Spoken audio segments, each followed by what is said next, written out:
Welcome back. ವರುಣನ ಆರ್ಭಟಕ್ಕೆ ಉಡುಪಿ ಜಿಲ್ಲೆ ತತ್ತರಿಸಿ ಹೋಗಿದೆ. ಹೆಬ್ರಿ ಮುದ್ರಾಡಿಯಲ್ಲಿ ಮಳೆಯ ಅವಾಂತರದಿಂದ ಸಾಕಷ್ಟು ಸಮಸ್ಯೆಗಳು. ಮೇಘ ಸ್ಫೋಟದ ಮಾದರಿಯಲ್ಲಿ ಏಕಾಏಕಿ ಮಳೆಯಾಗಿರುವುದು.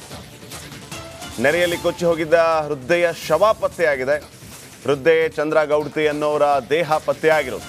ವರುಣನ ಅವಾಂತರಕ್ಕೆ 2 ಕಾರು ಬೈಕ್ಗಳಿಗೂ ಹಾನಿಯಾಗಿರುವ ಘಟನೆ ನಡೆದಿದೆ. ಆಗುಂಬೆ ಘಾಟಿ ಪ್ರದೇಶದಲ್ಲಿ ಸುರಿದಂತಹ ಭಾರೀ ಮಳೆಯಿಂದಾಗಿ ಇಷ್ಟೆಲ್ಲ ಸಮಸ್ಯೆ ಆಗ್ತಾ ಇರೋ ದೃಶ್ಯಗಳನ್ನು ಕೂಡ ತಾವು ಗಮನಿಸ್ತಾ ಇದ್ದೀರಿ. ಕಬ್ಬಿನಾಲೆ ಗುಡ್ಡದಿಂದ ಒಂದೇ ಸಮನೆ ನೀರು ಹರಿತಾ ಇದೆ. ಮತ್ತೊಂದು ಕಡೆ ಉಡುಪಿ ಜಿಲ್ಲೆಯ ಬಹುತೇಕ ಕಡೆ ಈ ದಿಢೀರ್ ಮಳೆಯಿಂದಾಗಿ ಈ ರೀತಿಯ ಸಮಸ್ಯೆಗಳಾಗ್ತಾ ಇರೋದು.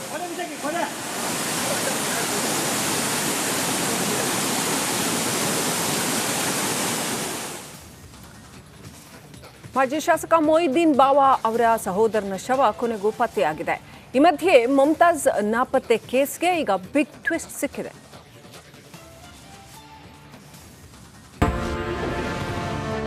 ಬಾವಾ ಸಹೋದರ ಮುಮ್ತಾಜ್ ಅಲಿ ಶವ ಪತ್ತೆ. ಮುಗಿಲು ಮುಟ್ಟಿದ ಕುಟುಂಬಸ್ಥರ ಆಕ್ರಂದನ. ಮಾಜಿ ಶಾಸಕ ಮೊಹಿದ್ದೀನ್ ಬಾವಾ ಸಹೋದರ ಮುಮ್ತಾಜ್ ಅಲಿ ಮಿಸ್ಸಿಂಗ್ ಪ್ರಕರಣ ಸಂಬಂಧಪಟ್ಟಂತೆ ಮುಮ್ತಾಜ್ ಅಲಿ ಮೃತದೇಹ ಕೊನೆಗೂ ಪತ್ತೆಯಾಗಿದೆ. ಕೂಳೂರು ಸೇತುವೆಯ ಆಳದಲ್ಲಿ ಮುಮ್ತಾಜ್ ಮೃತದೇಹ ಪತ್ತೆಯಾಗಿದ್ದು 28 ಗಂಟೆಗಳ ಬಳಿಕ ಮೃತದೇಹ ಪತ್ತೆಯಾಗಿದೆ.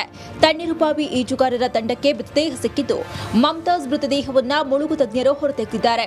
ಸದ್ಯ ಮೃತದೇಹ ಕಂಡು ಮಾಜಿ ಶಾಸಕ ಮೊಹಿದ್ದೀನ್ ಬಾವಾ ಹಾಗೂ ಕುಟುಂಬಸ್ಥರ ಆಕ್ರಂದನ ಮುಗಿಲು ಮುಟ್ಟಿದೆ.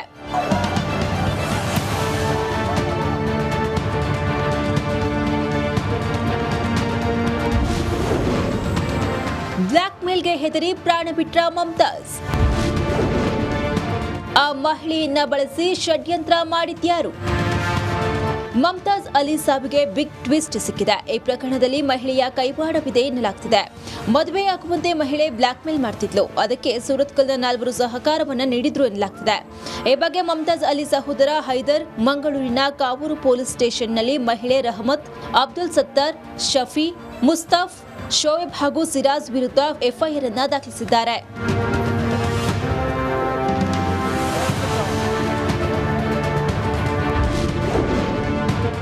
ಎಫ್ಐಆರ್ನಲ್ಲಿ ಏನಿದೆ? ಮುಮ್ತಾಜ್ ಅಲಿ ಸಮಾಜದ ಗೌರವಾನ್ವಿತ ವ್ಯಕ್ತಿಯಾಗಿದ್ರು. ರಹಮತ್ ಎಂಬ ಮಹಿಳೆಯನ್ನ ಬಳಸಿಕೊಂಡು ಷಡ್ಯಂತ್ರವನ್ನ ರೂಪಿಸಿದ್ದಾರೆ. ಮುಮ್ತಾಜ್ ಅಲಿ ಅವರಿಗೆ ಅಕ್ರಮ ಸಂಬಂಧ ಇದೆ ಎಂದು ರಹಮತ್ ಸುಳ್ಳು ಪ್ರಚಾರ ಮಾಡಿ ಬೆದರಿಕೆಯನ್ನ ಹಾಕಿದ್ರು.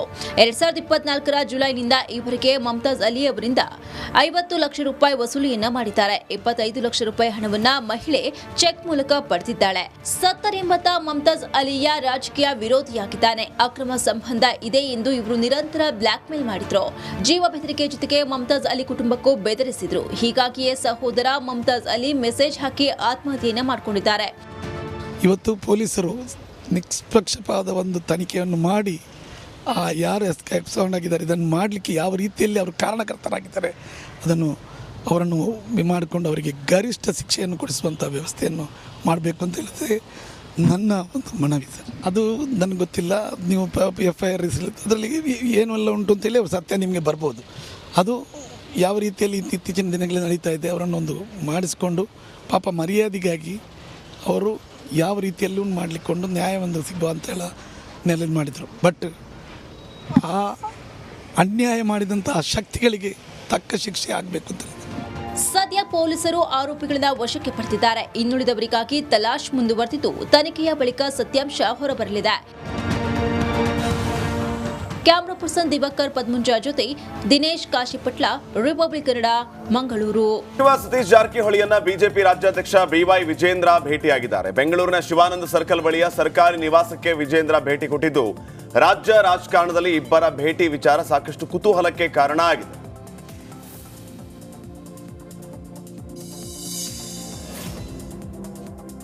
ಚನ್ನಪಟ್ಟಣ ಬೈ ಎಲೆಕ್ಷನ್ ಅಖಾಡ ರಂಗೇರಿದೆ. ಚನ್ನಪಟ್ಟಣ ಟಿಕೆಟ್ ಕೈತಪ್ಪುವ ಆತಂಕ ಹಿನ್ನೆಲೆಯಲ್ಲಿ ದೆಹಲಿಯಲ್ಲಿ ಸಿಪಿ ಯೋಗೇಶ್ವರ್ ಟಿಕೆಟ್ಗಾಗಿ ಕಸರತ್ತು ನಡೆಸುತ್ತಿದ್ದಾರೆ. ಕರ್ನಾಟಕ ಭವನದಲ್ಲಿ ಅರವಿಂದ್ ಬೆಲ್ಲದ ಜೊತೆ ಚರ್ಚೆ ನಡೆಸಿದ್ದಾರೆ. ಬಳಿಕ ವರಿಷ್ಠರನ್ನು ಭೇಟಿಯಾಗಿ ಯೋಗೇಶ್ವರ್ ಮಾತುಕತೆ ನಡೆಸಲಿದ್ದಾರೆ.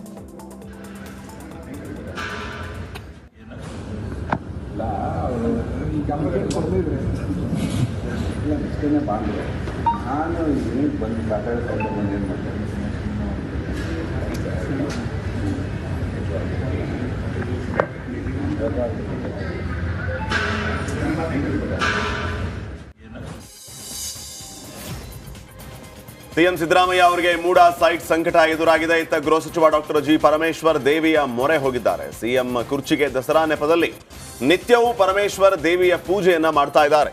ಇದೇ ಮೊದಲ ಬಾರಿಗೆ ಸರ್ಕಾರದಿಂದ ತುಮಕೂರು ದಸರಾ ನಡೀತಾ ಇದ್ದು ಧಾರ್ಮಿಕ ಕಾರ್ಯಕ್ರಮಗಳಲ್ಲಿ ಆಸಕ್ತಿಯಿಂದ ಪರಮೇಶ್ವರ್ ಭಾಗಿಯಾಗ್ತಾ ಇದ್ದಾರೆ.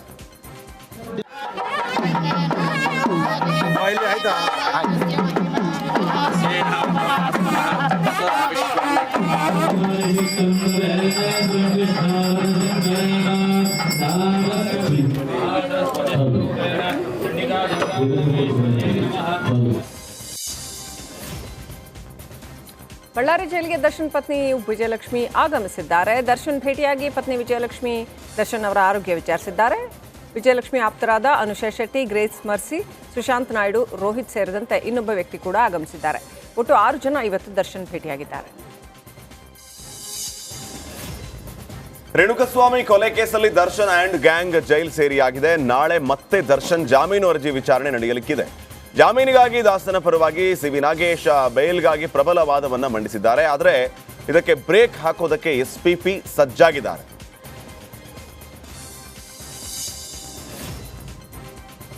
ಇಂದು ಡೆವಿಲ್ ಗ್ಯಾಂಗ್ನ ಪ್ರದೋಷ್ ಹಾಗೂ ಜಗದೀಶ್ ಜಾಮೀನು ಅರ್ಜಿ ವಿಚಾರಣೆ ನಡೀತಾ ಇದೆ. 57ನೇ ಸಿಸಿಎಚ್ ಕೋರ್ಟ್ನಲ್ಲಿ ಅರ್ಜಿ ವಿಚಾರಣೆ ನಡೆದಿದ್ದು ಜಗದೀಶ್ ಪರ ವಕೀಲ ರಂಗನಾಥ್ ರೆಡ್ಡಿ ವಾದ ಮಂಡಿಸಿದ್ರೆ ಇತ್ತ ಪ್ರದೋಷ್ ಪರ ಪರಶುರಾಮ್ ವಾದ ಮಂಡಿಸಿದ್ದಾರೆ. ಪ್ರದೋಷ್ ಜಗದೀಶ್ಗೆ ಜಾಮೀನು ಸಿಗುತ್ತಾ ಅಂತ ಕಾದು ನೋಡಬೇಕಾಗಿದೆ. ನವರಾತ್ರಿಯ 5ನೇ ದಿನ ಅರಮನೆಯಲ್ಲಿ ಪೂಜಾ ಕೈಂಕರ್ಯ ನಡೆಸಲಾಯಿತು. 9 ದಿನಗಳ ಕಾಲ ನಿರಂತರವಾಗಿ ಪೂಜೆ ನಡೆಯಲಿದ್ದು ಇವತ್ತು ನಡೆದ ಪೂಜೆಯಲ್ಲಿ ಪಟ್ಟದ ಆನೆ ಕಂಚನ್, ನಿಶಾನೆ, ಭೀಮಾ ಹಾಗೂ ಪಟ್ಟದ ಹಸು, ಪಟ್ಟದ ಕುದುರೆ ಭಾಗಿಯಾಗಿದ್ದು ಅರಮನೆ ಆವರಣದಲ್ಲಿರುವ ಕೋಡಿ ಸೋಮೇಶ್ವರ ದೇಗುಲದಲ್ಲಿ ಪೂಜೆ ನಡೆದಿದ್ದು ಮುತ್ತೈದೆಯರು ಕಳಸ ನೀರು ತಂದು ಪೂಜೆಯಲ್ಲಿ ಭಾಗಿಯಾದರು.